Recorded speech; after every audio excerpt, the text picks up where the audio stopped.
자, 빌립보서 2장 5절로 8절의 말씀을 읽었고요. 예수님의 마음 품기. 우리는 흔히 예수님의 마음이라고 하면 따뜻한 마음, 부드러운 마음, 인내의 마음, 소망의 마음과 같은 어떤 감정을 떠올립니다. 그러나 본문에서 말씀하는 그리스도의 마음은 어떤 감정을 말하는 것이 아니라 삶의 방향과 태도를 가리키는 말입니다. 그래서 우리가 읽은 5절에 보면 이 마음을 품으라 라는 말은 헬라어로 프로네이테라고 쓰였는데, 이 말은 어떤 감정을 품으라는 말이 아니라 어떤 태도와 사고방식을 가지라는 동사형 명령입니다. 즉 그리스도의 마음을 품는 것은 어떤 예수님의 감정을 흉내내는 것을 말하는 것이 아니라 예수님께서 몸소 보이신 삶의 태도와 삶의 기준을 너희도 가져야 한다라는 명령이라 할 수 있는 겁니다. 그래서 사도 바울은 오늘 본문에서 너희가 그리스도의 마음을 품어야 한다라고 가르치면서 예수님께서 무엇을 느끼셨는지를 설명하지 않죠. 어떤 길을 선택하셨는지를 강조하고 있습니다. 우리들에게도 어떤 특정한 감정을 품으라 이렇게 말하지 않고요, 어떤 선택을 해야 할지를 우리에게 말하고 있는 겁니다. 그래서 오늘 본문은요, 예수님의 마음이 무엇인지를 설명하면서 그리스도인으로서 어떤 선택을 해야 하고 어떤 선택을 우리 삶의 기준으로 삼고 살아가야 하는지를 가르쳐주고 있는 겁니다. 그래서 사순절을 보내면서 두 번째, 우리가 그리스도인으로서 품어야 할 그리스도의 마음이란 도대체 무엇인가, 오늘 본문을 통해서 한번 상고해보는 시간 되기를 원합니다. 자, 첫 번째로 우리가 품어야 할 그리스도의 마음은 이것입니다. 같이 읽어보죠. 시작. 예수님의 마음은, 그렇습니다. 첫 번째 우리가 품어야 할 예수님의 마음은 자격을 주장하지 않는 마음입니다. 그래서 오늘 본문 6절은 이렇게 말씀합니다. 읽어보죠. 그는 근본 하나님의 본체시나 하나님과 동등됨을 취할 것으로 여기지 아니하셨다. 인간의 마음에는 한 가지 공통된 갈망이 있습니다. 어떤 갈망이 있냐면 인정받고 싶은 마음, 존중받고 싶은 마음, 대우받고 싶은 마음, 그리고 무엇보다 내가 옳다는 것을 증명하고 싶은 마음이 있습니다. 그래서 관계 속에서 끊임없이 우리는 스스로를 설명합니다. 내가 얼마나 옳은지, 내가 얼마나 바른지, 내가 얼마나 정확한지, 내가 얼마나 애썼는지, 그리고 얼마나 자격이 있는 사람인지를 말하고 또 말합니다. 그래서 사실 우리가 겪는 수많은 갈등이나 상처는 사실 그 문제라기보다 그 문제 속에 있는 자신을 자격을 주장하는 마음에서 시작됐다 해도 과언이 아닙니다. 문제보다 자존심이 먼저 반응합니다. 지금의 이 상황보다 내 입장이 더 중요하다는 생각이 듭니다. 내가 틀렸는데 틀렸다는 것이 억울한 것이 아니라 존중받지 못했다는 것이 더욱 큰 상처로 다가오는 겁니다. 그래서 단순히 옳고 그름의 문제가 아니라 이 상황에서 나의 위치가, 나의 입장이 존중받았는가 존중받지 못했는가가 더욱 중요해지면서 갈등은 점점 더 커지게 되는 거죠. 부부관계가 그래요. 많이 그렇습니다. 학교 안에서 친구와의 관계도 그렇고요, 또 직장 내에서 동료와의 관계 속에서도 그렇습니다. 내가 지금 인정받고 있는 거 맞아? 문제를 떠나서 지금 내가 존중받고 있는 거 맞아? 이 부분에서 우리는 많이 갈등하고 상처를 입곤 합니다. 그런데 본문에서 사도 바울은 전혀 다른 마음을 말하고 있습니다. 바로 예수님의 마음이죠. 예수님은 근본 하나님의 본체시고 존귀와 영광을 받기에 부족함이 없으신 분이지만 오늘 본문에 보니까 하나님과 동등됨을 취할 것으로 여기지 아니하시고 모두 내려놓으셨다고 말씀합니다. 자격이 없어서가 아니라 하나님과 동등됨을 취할 것으로 여기지 아니하시며 자격을 붙들지 않으신 예수님의 선택이었다고 말씀합니다. 그래서 오늘 6절 말씀에 보면 하반절에 그는 근본 하나님의 본체시나 하나님과 동등됨을 어떻게 해요? 취할 것으로 여기지 않았다라고 말씀하고 있습니다. 여기서 취할 것으로 여기지 않았다는 말은 단순히 권리를 포기했다는 소극적인 표현이 아닙니다. 취할 수 있지만, 얼마든지 붙들 수 있는 권리이지만 의지적으로 붙들지 않으신 예수님의 마음을 강조하고 있는 겁니다. 능력이 없어서가 아니란 말입니다.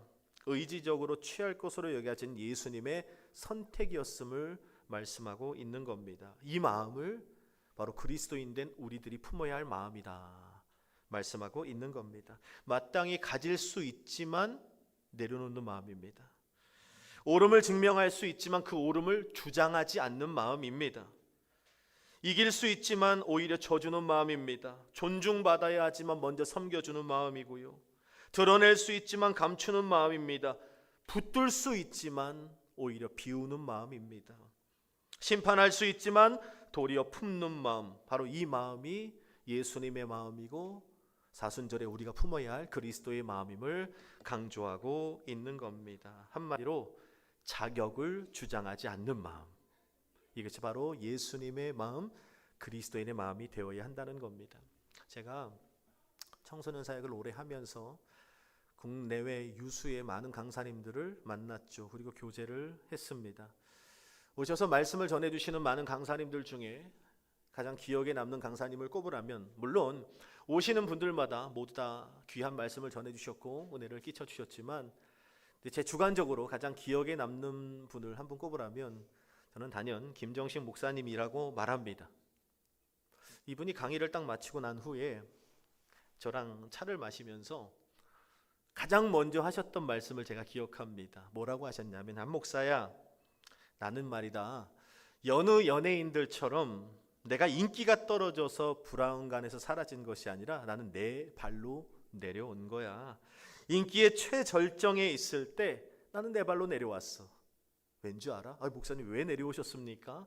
물어봤더니 내가 만난 주님이 너무 고마워서, 나를 기다렸던 주님이 너무 감사해서 나는 내 발로 최절정의 자리에서 내려오게 되었어. 이 김정식 목사님이 그때만 해도 이 장인어른이 국회의원이셨죠. 굉장히 유명한 저명 인사셨습니다. 사모님 역시 서울대 음대 출신의 장래가 촉망되는 그런 유명한 분이셨습니다. 이분도 마찬가지잖아요. TV만 키면 어디서든지 나오시는 당시 아주 유명한 개그맨이셨습니다. 그런데 어느 날 이분의 표현대로라면 억지로 아내 손에 이끌려 예배당에 갔다는 거예요. 그런데 한 목사야, 내 곧은 목이 꺾어지지가 않더라. 한번 와준 거야. 그렇게 예배당에 참석을 했는데 무슨 말씀이 들리겠습니까? 곧은 목을 하고 있는데 기도가 됐겠습니까? 말씀이 읽혀졌겠습니까? 그런데 예배 중간에 갑자기 눈물이 흐르기 시작하더라는 거예요. 내가 왜 이러지? 콧물이 흐르고, 말씀이 들려서가 아니라, 찬송이 나오고 기도가 나오서가 아니라 콧물이 범벅이 된 겁니다. 근데 처음 왔던 그 예배당 안에서 김정식 목사님의 마음을 울리는 음성이라기보다 어떤 울림이 있었다는 거예요. 그건 뭐냐면 지금까지 자신을 기다리고 계셨던 주님이 느껴지더라는 거예요. 내가 너를 기다리고 있었다. 자신을 반겨주시는 그 주님의 눈물과 감동이 고스란히 느껴지면서 김정식 목사님이 어떻게 하냐면 그 순간, 아하, 내가 앞으로 이분을 위해서 살아야겠다. 나를 기다려주신 이 주님이라면 내 그 주님을 위해서 평생 바치며 살아야겠다 하셔서 그 인기 최절정에 있던 자리에서 의지적으로 가장 낮은 자리를 찾기 시작합니다. 어디가 가장 낮은 자리일까? 그래서 어디로 내려가셨냐면 사회적으로 가장 소외된 이웃들, 가장 외면받는 장애인들을 위해서 그분이 사역하시기로 결단한 거예요. 지금도 파주에서 장애인들을 위한 특수 목회를 하시잖아요. 이분이 저랑 식사를 하고 난 이후에 집회를 잘 마쳤잖아요. 목사님, 우리 맛있는 거 먹으러 가요. 그랬더니 이 목사님이 저에게 했던 말씀이 있어요. 야, 한 목사, 국물 먹자. 아니 목사님, 그래도 이렇게 집회를 하셨는데 제가 고기 사드릴게요. 아니, 국물 먹자.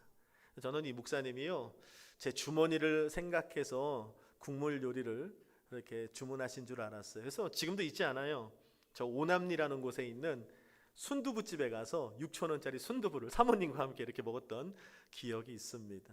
알고 봤더니 이분이 제 주머니 사정을 생각해서 순두부를 먹었던 것이 아니라 시시때때로 금식을 하세요. 그리고 그런 사회적인 약자인 장애인들을 섬기다 보니까 밤낮이 없습니다. 그냥 부르면 뛰어가는 거예요. 그렇게 전국을 돌아다니며 헌신하시다 보니까 몸이 망가진 거예요. 잇몸이 다 무너졌어요. 하면서 일을 보여주시는데 잇몸이 새카매요. 이가 없는 거예요. 그래서 내가 고기를 사줘도 고기를 먹을 수가 없어. 그래서 국물 요리를 드신 것입니다. 제가 그분을 통해 정말 많은 걸 배웠어요. 여러분, 할 수 있는 분이거든요. 누릴 수 있고요, 가질 수 있는 겁니다. 그런데 의지적으로 내려놓고 사는 거예요. 왜? 주님보다 더 낮아져야 되니까. 더 낮은 곳, 더 낮은 곳. 의지적으로 가장 낮은 곳에 내려가 주님같이 살아가시는 그 모습을 보면서 같은 목회자로서 많이 배우고 깨닫는 시간이었습니다. 여러분이 사순절을 보내며 우리는 그리스도인이라 합니다. 그리스도인을 하면서 여전히 인정받고 싶은 마음이 있어요. 여전히 대우받고 싶고, 여전히 높임받고 싶고, 여전히 내가 옳다는 것을 증명하고 싶은 마음이 우리 가운데 있진 않은지. 사순절을 지나는 시간, 주님께서 말씀을 통해 우리 마음을 두드리십니다. 하나님과 동등된 분이지만 그 동등됨을 취할 것으로 여기지 아니하시고 자격을 주장하지 않으시며 죽기까지 복종하신 그 주님의 마음을 닮아가는 저와 여러분 되기를 간절히 소망합니다. 자, 두 번째 주님의 마음은 이것입니다. 읽어봅시다. 시작. 예수님의 마음은, 그렇습니다. 예수님의 마음은 자신을 비우는 일에 두려움이 없는 마음입니다. 7절 함께 읽지요. 시작. 오히려 자기를 비워. 아멘. 우리는요, 비우는 일을 굉장히 어려워합니다. 비우는 일을 참 두려워해요. 비우면 손해보는 일이라고 생각합니다. 비우면 잃어버리는 것이고, 비우면 무너질 것 같고, 내가 비우면 존중받지 못할 것 같다는 생각을 합니다. 그래서 비우질 못해요. 더 움켜쥐고, 더 쌓고, 더 끌어안고, 더 방어하며 살아가죠. 그런데 오늘 사도 바울은 예수님의 마음을 이렇게 설명하죠. 7절에 보니까 자기를 비워 종의 형체를 가지사라고 말씀합니다. 여기서 자신을 비웠다는 말은요, 자기를 비워 없었다는 말이 아니라 비움을 통해 다른 것을 채울 공간을 확보했다는 뜻입니다. 그러니까 내가 비우니까 다른 것으로 채워 하나님 앞에 올려드릴 이 공간을 내어드렸다는 의미가 되는 겁니다. 그래서 예수님의 비움은 당신이 하나님이심을 포기하거나 부정하는 것이 아니라 하나님으로서 누릴 수 있는 그 영광과 존귀를 비우시고 그 자리에 종의 형체를 채우셨다는 의미가 되는 겁니다. 여러분, 예수님의 비움은 공백으로 끝나지 않았습니다. 예수님의 비움 뒤에는 하나님의 뜻으로 채워지는 삶이 되었다는 겁니다.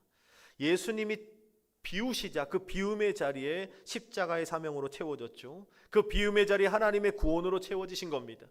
그 비움의 자리를 부활의 영광, 하나님 보좌 우편의 영광으로 하나님 아버지께서 채워주셨다는 겁니다. 생각해 보세요. 만약 예수님이 자신의 영광을 비우지 못하고 붙들고 계셨더라면 종의 형체를 채울 수 없었을 겁니다. 만약 예수님이 하나님의 권리를 내려놓지 않으셨다면 십자가의 길로 채우실 수 없었을 겁니다. 비워야만 채울 수 있다는 원리를 아셨기 때문에 예수님은 자기를 비우셨다고 말씀하는 거예요. 여러분, 히브리서 11장 말씀에 보면 이스라엘의 지도자 모세의 비움에 대해 말씀합니다. 자, 히브리서 11장 24절입니다. 시작. 믿음으로 모세는 장성하여 바로의 공주의 아들이라 칭함받기를 거절하고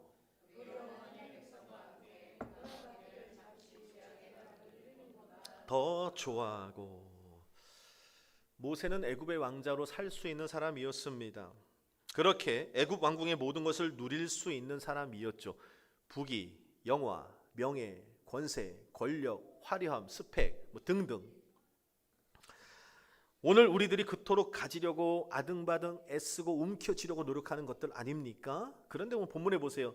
믿음으로라면 우리가 그토록 움켜쥐고 싶어하는 것들도 얼마든지 비울 수 있는 사람도 있다라는 것을 말씀하고 있는 거예요.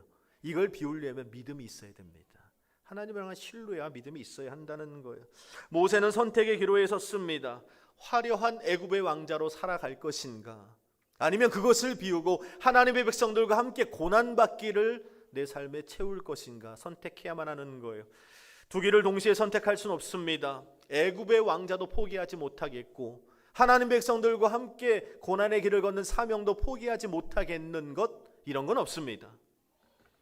둘 중에 하나는 반드시 비워야만 하는 거예요. 그런데 모세는 믿음으로 왕자의 자리를 비운 겁니다. 부귀, 명화, 명예, 권세, 권력, 화려함, 스펙 등등 이 모든 것들을 믿음으로 비워요. 그리고 그 빈자리에 하나님 백성들과 함께 고난의 길을 걷는 사명으로 채웠다는 거예요.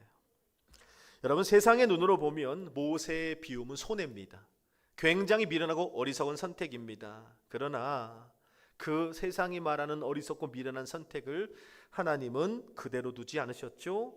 모세가 비웠더니 그 빈자리를 하나님이신 이스라엘 백성의 지도자라는 사명으로 채우신 거예요. 그 비움의 자리에 출애굽의 역사라는 하나님의 역사로 채우신 거예요. 모세가 비웠더니 그 비움의 자리에 하나님의 은혜, 하나님의 영광, 하나님의 사람의 친구라는 은혜로 채우셨다고 성경은 말씀합니다. 잊지 마세요.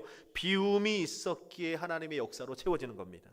비우니까 하나님의 은혜로 채워지는 거예요. 여러분, 우리도 마찬가지입니다. 우리의 삶에 나로 가득 채워져 있으면요, 절대 하나님의 은혜를 채울 수 없어요. 나의 마음에 세상의 다른 것들, 내가 가지고 싶은 그런 나의 경험과 상식과 방식과 경험과 계산, 고집과 아집도로 가득 채워져 있다면요, 이것을 비우지 않고 하나님의 은혜, 하나님의 것을 채우겠다, 그런 일은 있을 수가 없습니다. 우리의 시스템은요, 반드시 뭔가를 비워야만 채워지는 시스템이라는 걸 잊지 말아요. 주님 말씀하셨잖아요. 너희가 하나님과 돈을 겸하여 섬길 수 없느니라. 하나님을 섬기면 하나님인 거예요. 여기 겸하여 돈을 섬길 수 없는 겁니다. 주님은 하나님과 돈으로 말했지만 모든 겁니다. 그런 노래가 있잖아요. 내 안에 내가 너무도 많아서 당신의 머물 곳 없네. 내 속엔 헛된 바램들로 당신의 변할 곳 없네. 하지 말래요, 저보고 이런 노래들.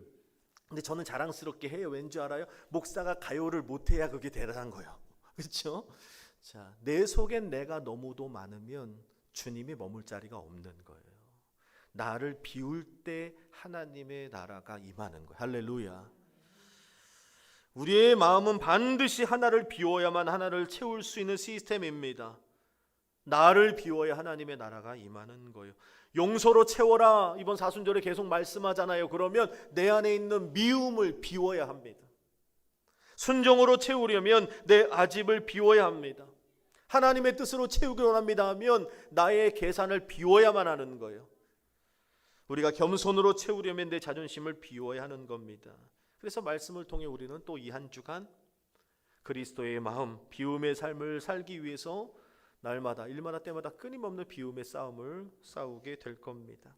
예수님은 자신을 비우셨습니다. 그리고 그 비워진 자리에 하나님이 원하시는 종의 형체로 채우셨다는 거예요. 예수님의 비움은 포기가 아닙니다. 아버지께서 채우실 것을 알았고 믿었기 때문에 과감히 두려움 없이 비울 수 있었던 겁니다.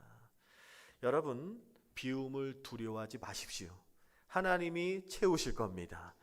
우리가 비우지 못하는 이유가 뭡니까? 비우면 잃을 것 같거든요. 비우면 무너질 것만 같아요. 비우면 존중받지 못할 것만 같은 거예요. 그래서 날마다 더 채우려고, 더 움켜쥐고, 더 붙들고 사는 것입니다. 그러나 오늘 주님께서는 말씀을 통해 우리를 권면하십니다. 주님의 음성을 들으십시오. 비워도 된다. 비워도 된다. 비우면 하나님이 다 하신다. 그리고 하나님의 것으로 채우신다. 채우실 것이다가 아니라 하나님이 채우십니다. 할렐루야. 비우기를 두려워하지 마십시오. 그 비움을 통해 하나님의 뜻이 채워질 겁니다. 여름 비움의 그 도전을 통하여 하나님의 역사가 시작될 줄로 믿습니다. 오늘 그리스도의 마음을 품고 비움을 통해 하나님의 뜻으로 채워가는 은혜가 이 한 주간 있기를 주님의 이름으로 간절히 축복합니다. 마지막 세 번째로 예수님의 마음은 이런 마음입니다. 읽어보죠. 시작. 예수님의 마음은 결말을 알고도 말씀에 순종하는 마음입니다. 8절이에요. 자기를 낮추시고 죽기까지 복종하셨으니 곧 십자가에 죽으심이라. 예수님이요, 십자가의 고난을 모르시고 인간의 몸을 입으신 것이 아닙니다. 십자가의 고난, 십자가의 죽음이라는 그 끝을 정확하게 알고 계셨어요. 십자가가 얼마나 처절하고 얼마나 고통스러운 것인지를 알고도 인간의 몸을 입고 십자가를 담당하셨다고요. 사람들의 손가락질과 조롱을 이미 알고 계셨습니다. 지난주에 나눈 것처럼 제자들의 배신과 흩어짐을 이미 알고 계셨어요. 십자가의 그 채찍과 가시면도가도 아셨습니다. 저주받은 십자가의 죽음이라는 것도 이미 아셨다고요. 그럼에도 불구하고 예수님은 그 길을 선택하셨어요. 여러분, 중요한 겁니다. 예수님이 그 십자가의 길을 선택하신 것은 십자가 이후가 성공이어서, 십자가 그 이유가 내가 생각하는 좋은 결과여서 선택하신 것이 아니라, 그 십자가의 길이 오직 내가 섬기는 하나님 아버지의 뜻임을 알았고 믿었기 때문에 그 길을 선택하셨다는 겁니다. 여러분, 예수님은 결과보다 하나님 아버지의 뜻을 선택하셨고 순종하셨다는 거예요. 근데 이게 결코 쉬운 일이 아니거든요. 결과를 뻔히 아는데 십자가를 선택한다? 결코 쉬운 게 아닙니다. 누가복음 22장에 보면 예수님이 이 십자가의 문제를 가지고 어디로 가요? 어딜 가셨어? 다산 분이엘 교회를 오셨잖아요. 겟세마네 동산에 올라가 기도하세요.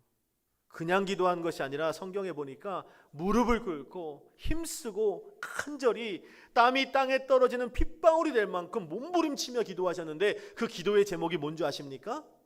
이 십자가의 잔이 내게서 지나가게 해주옵소서.